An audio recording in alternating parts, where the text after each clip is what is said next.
Good afternoon, all you beautiful people. I hope you're having a great day. So I'm here to talk to you about 7 ways to collaboratively assess product risk. And number 3 will surprise you. Who's here because of the clickbaity title? Raise your hand. Who here actually read the accompanying text and already knows what number 3 is? And you're still here. Thank you. Don't tell the others. All right, off we go. And this is the moment you hope the clicker will just work. There we go. Our agenda for today is very simple. We're briefly going to talk about why even assess product risk. Then I'm going to take you through 7 ways of assessing that risk. And there's a couple of caveats to that. I've only included stuff I've actually used or been a part of. There are more ways of doing this than in this presentation.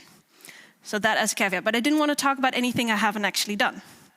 Then we're going to go through some conclusions where each one of these methods really shines, really does best. And then I'm going to give you some action items that you can hopefully take away to your teams and start using some of this stuff. So, why do I even have the right to talk to you about this? My name is Sanne Visser. I work for Capgemini. I've been a consultant for the past 5 years. I worked for the Dutch Railways before that. And I tend to write under Tech Sanitized, which I didn't think of myself, but ChatGPT did. Thank God for that creative outlet. And I run a conference. It's an open space event, Friends of Good Software, because we like to be inclusive about quality, and we like to discuss it with everyone that cares. Some of the other stuff I do a webcast monthly with 9 out of 10 testers, and I'm in the Women in Tech community. But mainly, I've been running product risk assessments for over 10 years. In all kinds of variation, in all kinds of companies, in many, many different industries. And it has given me the right to sort of compare and contrast all these different ways of doing it. So let's begin. These slides, the transition markers, are points where you're welcome to ask me any questions. They'll all look roughly like this. If at that point you want to jump in and stop me, please feel free. You don't have to wait till the end. Let's start with a quick assessment. Do you know any of these? Who knows the classical product risk assessment, where it's frequency times impact? Anyone? Raise your hand. Do you like using it? Thumbs up if you do, thumbs down if you don't, or like this if it's like, yeah. It's been around like forever, like dinosaurs use this. Riskstorming, anyone? 2 people, I like you. Stack ranking, number 3. Good, because that's the surprise. Oh, too fast. Nightmare headline game, anyone? Oh, wonderful. At least 5 people, that's great. That's more than there usually are. Threat modeling. A much higher number than usually at testing conferences, I like it. Risk poker. That always surprises me, because you would expect that to be a lot more, because it's very much part of like the Scrum kind of poker cards. But we'll see about it. Would you risk it? Yeah, complete surprise, that's good. So why do we do product risk assessments anyway? Well, for me, as generally a test lead or a test manager, my number 1 reason is to decide what to test best. It's that basic. It's a way for me to prioritize test effort and to put it into the place where there is the highest perceived risk. But I think even more importantly, product risk assessment methods, especially when done correctly, create a shared understanding of a product and where we want our focus to be. And last but not least, and somehow we keep forgetting this part, it's about creating a plan to deal with said risk. And dealing with said risk is not just testing. There's a lot more that we can do. We just tend to forget about all the other things because we're so used to using testing as the main risk mitigation tactic. Here's the other risk responses. And they're ranked in terms of how much business value is retained. The best risk is the one you can avoid completely. If you're having these discussions and you have a choice of picking a different interface, picking a different bit of tech, going for a different solution, redesigning the solution to avoid a massive risk, that's always the option that's going to retain the most business value. Then we have risk mitigation.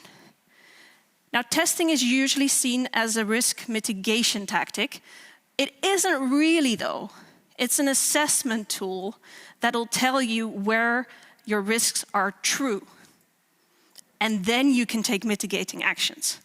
One of my pet peeves is to see there is the risk that such and such a thing happens, so we will test this thing first and best, and then the sentence stops.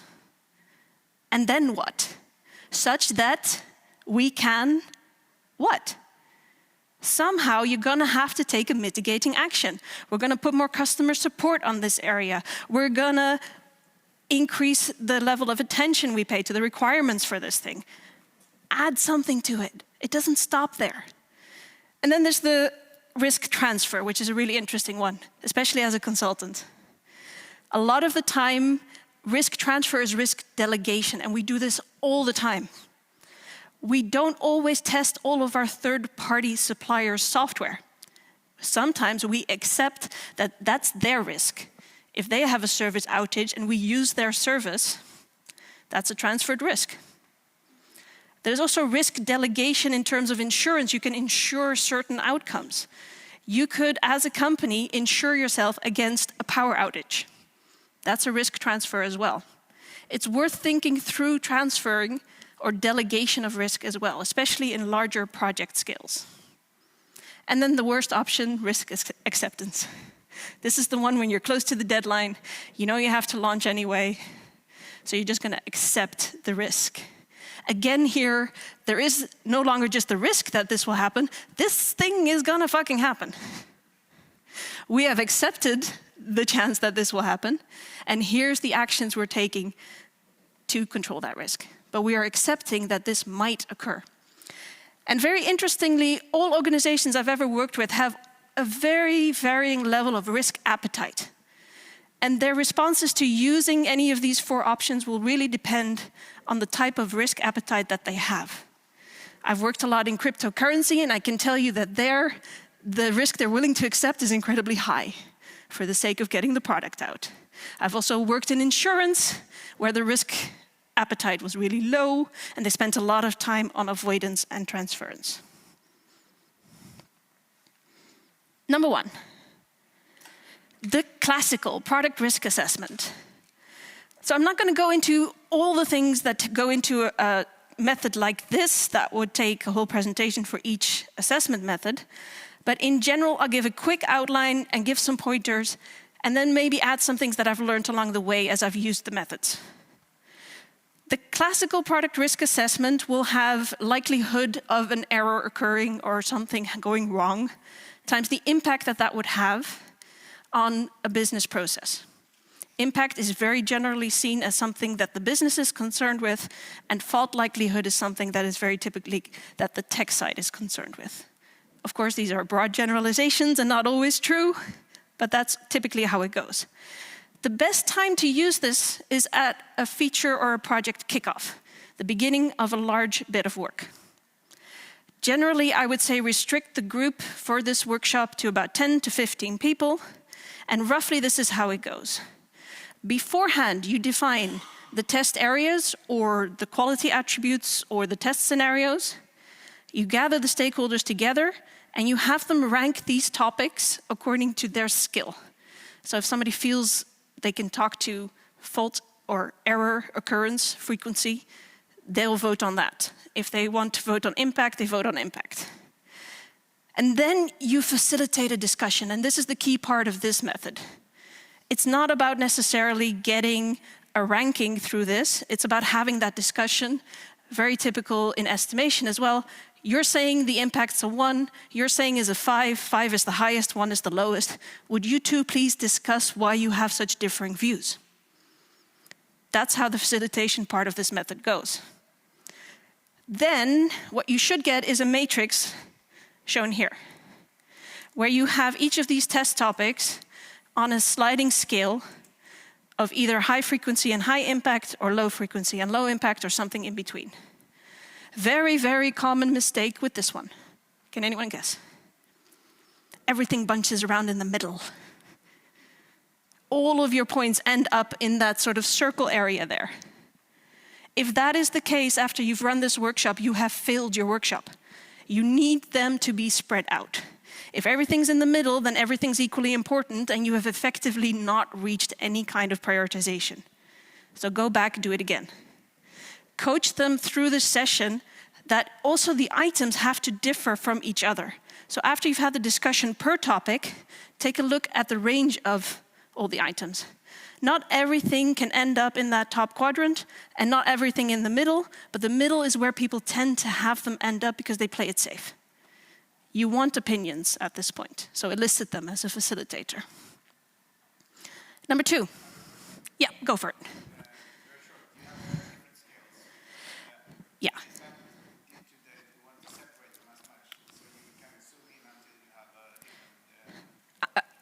I've seen these separated out a lot, like even having 2 different factors for likelihood, having 2 different factors for impact, measuring in all kinds of ways, scales from 1 to 15, scales from 1 to 5. I've seen them in all variants. Right. There's actually error number 2. I'm so glad you asked because I was going to mention this, so thank you. This is the other common perception mistake with this one. People will think that UI one up at the top there, because it, for instance, is a 5 times 5, if it's a 5-point scale, means that it is, for instance, 5 times higher than the lowest on the scale. And they'll think that it's a measurement of risk. It's not. It's a subjective opinion. No matter how many numbers you add to your opinion, it's still a subjective opinion. So never fall into the trap that something is twice as risky as something else based on a product risk assessment. But it's a common mistake I do see made, so thanks for that one. Riskstorming. Riskstorming is done using a set of cards called Testsphere cards. The Testsphere cards are separated into quality attributes, test techniques, and a couple of other things. You can mix and match them a bit.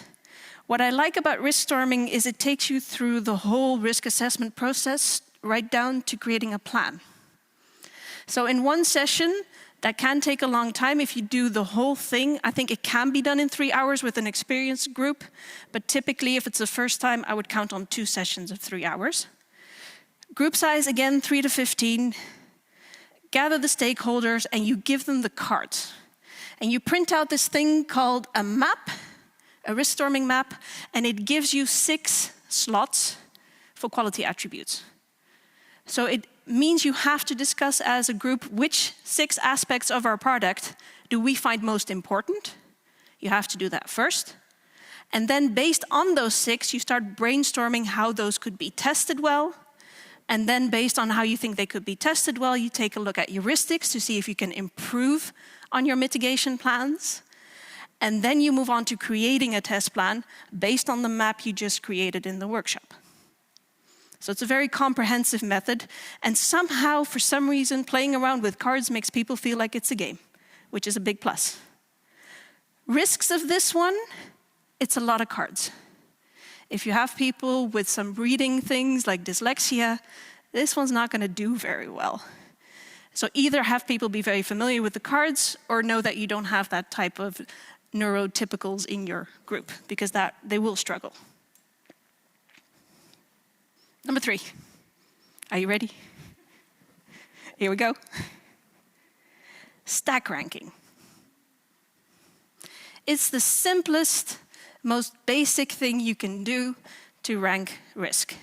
It's very simply creating an ordered list of topics and then asking people to reorder them in order of what they feel is the most likely to go wrong or where the most impact would be.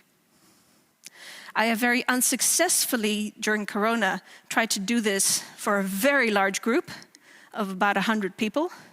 And when I got those surveys back, although I was able to get a ranking of all these topics, I didn't know whether they understood what they were ranking.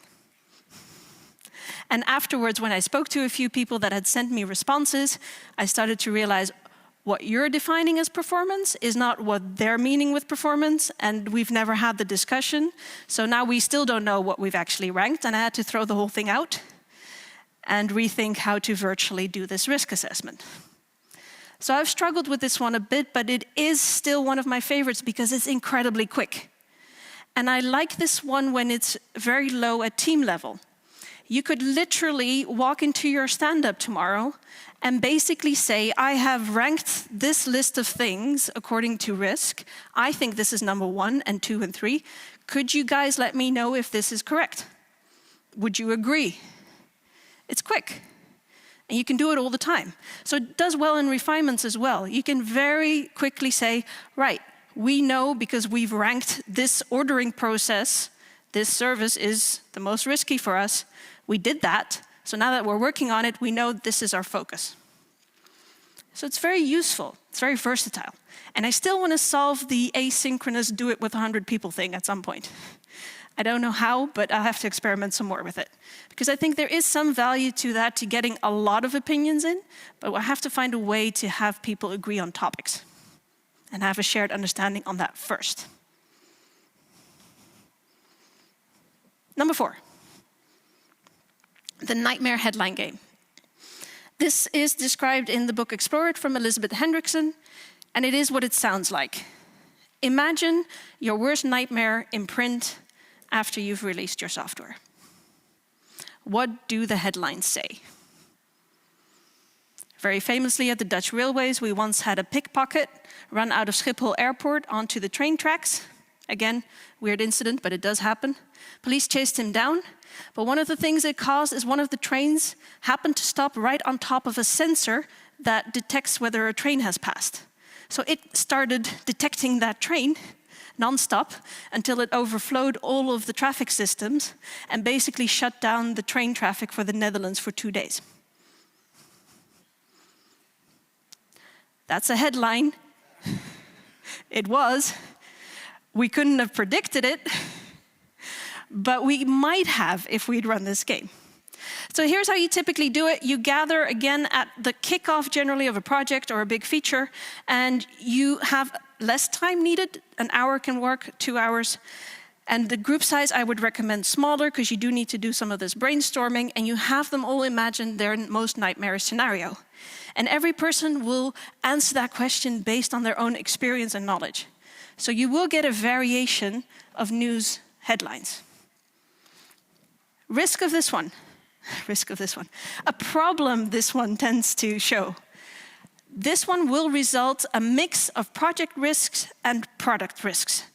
A project risk will be something like, we have an inexperienced team, and that might mean we don't deliver on time.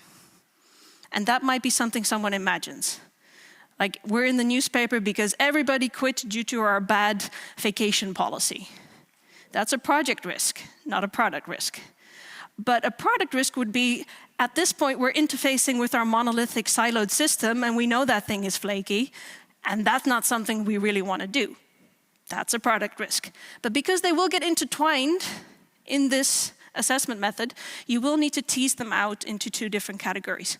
Both are useful, and both can have mitigations and acceptance and all that, but you do need to tease them out and separate them. Number 5. Yeah.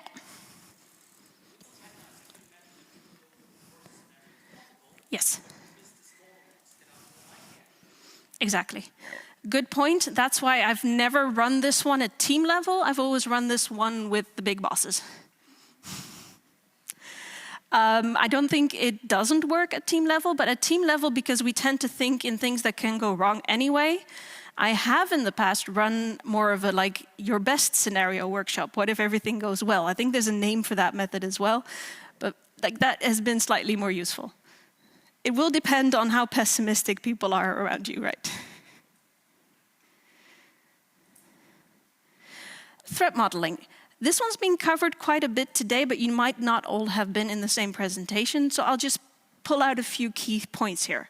The threat modeling is a specific security risk assessment. And one of the things that it uses the stride model. It's the same as product risk assessments. And I've never actually ran them, but I've been a part of them. And here's what I really like about this method, even if it isn't for you, even if it isn't for security. The product map that they make as one of the very first steps, where they create an understanding of what the product is and where it has the external factors and it has possible vulnerabilities, that in-depth understanding of what it is you're building in this method is something I absolutely adore. And I will take that and I will bring it into my own product risk assessments. Because by that point, we will have ran this workshop, we will have that understanding of the product, and I can translate it into testing activities. It's a good overview. And you can recycle some very hard work gathering important people by using that product map. Number 6, risk poker, planning poker. Not planning poker. We don't actually look at effort here. But of course, it does influence each other. So I understand where things get mixed up a bit. But what you want to do here when you're using the cards for risk assessment is you want to talk either about impact or frequency again. Possibility of faults or the impact of that error. Separate those two out when you're in refinement and you are risk pokering these things. Be very clear which one you're pokering. Again, it's not about the numbers. It's about the shared understanding of where you want to put in the most effort, because you know that's where your highest risk is. This one is very useful. Most teams are very familiar with poker cards. They know how to do these estimations. There's a ton of online versions of these, so it's very familiar. And it's quick. So another great one to use. Number 7. Would you risk it? The one that nobody knew in this group. That's awesome. Would you risk it is actually more aimed at thinking about the type of testing, the test topic. So this is more about generating those topic ideas that you want people to think about in terms of risk. So it has tools, traps, and weapons. It's a card game again, and what it really does is facilitates better thinking about your product. Like so often, heuristics are shortcuts for thinking, and this card game does that really well in getting down to a deeper level of understanding about these topics that you want assessed. So it's useful to help you think through that. Often it's preparation before the risk assessment session. And that's what I love these cards for, and that's why I always have them in my bag, except today. In the current world of virtual teams, we need to know which ones work well online and which ones don't, because there is a massive difference between all of these tools. Some do well, some don't. So I've ranked them here for you. Stack ranking, obviously, that does really well. It's easy. Google Forms will do that. Any other form, you can drag and drop. Kahoot, I think, even does it. Easy to do virtually. Riskstorming very conveniently has everything online. It has a website you can go on. It even has a free tier you can use. And you can sufficiently, using that, do a riskstorming session. So if you want to try that out, please do. It's a great way to get familiar with that method. Nightmare headline game, obviously you don't need much more than a whiteboard and a bit of a setup. Risk poker, lots of online version of these estimation cards that you can use. Threat modeling, I don't think works well virtually. Can be done, but I would prefer being able to draw to make this shared map. I think that really helps to physically be able to whiteboard it. I guess you could do it virtually. Would you risk it? There's only cards for now. She's working on an online version. I think it's coming out soon. And then the classical product risk assessment. I would never actually do this one virtually. I would always try and invest to get people face-to-face in a room. You're doing a big kickoff anyway. Let's do it when we're doing the kickoff.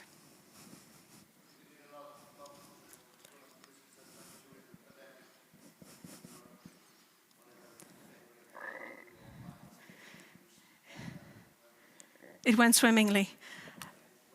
Awesome. In my experience, this one really requires that discussion, and I find it never gets as heated as it does in the virtual space. Depending on the size of the group and the trust of the group and their experience with it, clearly, and I'm so glad it worked. I mean, I think it is one that you can do that way. I just find the discussions less valuable. Yep. The online versions that you mentioned, how secure are you? Because you are documenting Right. the product risk that is must be Yeah. secure, not like leaking out. Exactly. So the stack ranking version and the Nightmare Headline game use your own whiteboard, your own forms, whichever is in your enterprise licensing, so it's in your own space. The Riskstorming one, because the quality attributes are standard cards, the only thing that's proprietary is your discussion about them. So it's the notes you take of the session. The actual game on the platform, you don't need to add any information that needs to leave your company. Yeah, good point. So as you've probably noticed, they're all basically the same. 5 steps that repeat in all of these methods: identify the hazards, decide who or what might be harmed and how, evaluate those risks, rank them, prioritize them, Moscow them, whatever you want to do, then take action to prevent them, accept, mitigate, delegate, any of those, avoid, best option, and record your plan to deal with said risk. And here's where each one of these are best. So in terms of identifying the hazards, the Nightmare Headline game and the Would You Risk It, those are really great at the ideation stage of this process. If you have to think through your product and what it does and what it is you're building, those two really stand out. But in threat modeling and in Riskstorming, it's embedded in the workshop. So they do really well as well.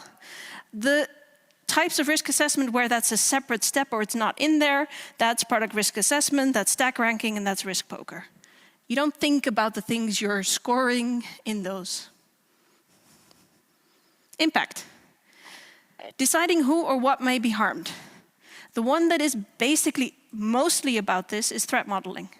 It's aimed at discovering where you might be vulnerable and what might be impacted by that vulnerability. That's the whole goal of the method. It does really well. But Riskstorming and product risk assessment, evaluating the impact, is part of the method. So you do talk about what consequences it has for the business when your product fails. And the other 4 doesn't really evaluate the impact on its own. It can, but you'd have to tease it out. Evaluation of risk. Stack ranking does the absolute best at this. The surprise number 3. Because that is basically saying what's number 1 and what's number 10 in a ranked list. So it does really well at just ranking risk. Product risk assessment does that too by creating those matrices. So it's a nice visual representation as well on both of those. Part of the method as well for Riskstorming, threat modeling, and risk poker. It doesn't skip the step, it has it included. It's nice and comprehensive as a method. Nightmare Headline game really doesn't rank risk, and Would You Risk It doesn't rank risk either. You can add that yourself, but it's not part of the method. Then risk responses or risk mitigation, creating that list of actions. Threat modeling, part of the process. Product risk assessment, part of the process. Although slightly separated, you create a plan afterwards, so a little bit distant. It's part of the method as well for Riskstorming and the Nightmare Headline game. You do talk about how can we prevent or how can we mitigate. It's not a part of risk poker, it's not a part of Would You Risk It, and it's definitely not a part of stack ranking. And finally, the plan. They all fail at this one. Well, not really. Riskstorming has it as a part of it. You create a test plan at the end of the Riskstorming session. It's part of the workshop. Product risk assessment, you're supposed to afterwards gather the results and create a risk mitigation plan. Nightmare Headline game, you definitely include a report out according to the description of it. Threat modeling, you can. It can also be a different kind of plan where you have a security or a threat database. And then the Would You Risk It and the stack ranking doesn't have the planning part. Please don't forget this. It's no point pointing out that there's a bear on the road and somebody's like, yes, but we put a cage around it. And you keep saying, but there's a bear. Yes, but there's a cage. But there's a bear. But there's a cage. Include the plan. So here's a summary of what I just presented in case you want to take a picture. This is where these are best.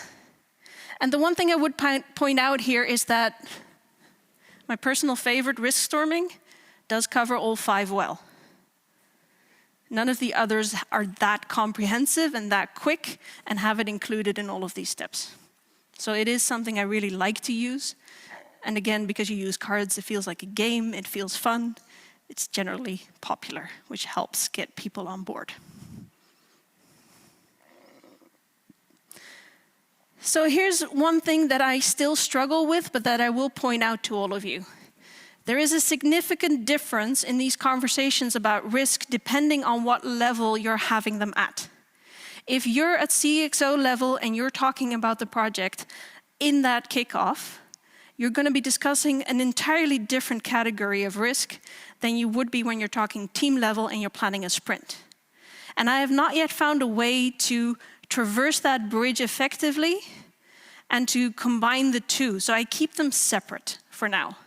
I think there is value to both. I think teams do need to understand more about what technically might go wrong, what faults might occur, what errors might be there, and mitigate for them. That's your area of expertise. I expect that to be your job. I completely agree. But if you do not also have some understanding of how that might tie in, for instance, to an order purchase system, and how that one fault could possibly lead to there being less sales that month, you do need some kind of high-level picture. And there have to be a couple of people in the team that bridge that gap for you on occasion. And that might be the big planning moments, that might be your product owner, but somewhere there has to be a translation between the low-level risk assessments that we do as teams and the high-level risk conversations that we're having at CXO level. And if you're in a test lead position, I hope you're having both conversations. But for now, I would recommend keeping them separate. I've not found a way to have a session with both groups that is equally effective at ranking risk. If you have, I'd love to know. Congratulations. Now you know 7 ways to assess product risk. One more thing. I promise it's the last one. If you're not talking about risk assessments and you're not ranking and you're not prioritizing, you are effectively telling your team to test everything. And we know you can't. So if you have ever been in a session, in a refinement, in a sprint, where you have this feeling, this vague impression that everything seems to matter, and you're not quite sure that what you're doing is the best thing to be doing, this is probably the step you're missing. And start with stack ranking. Thank you.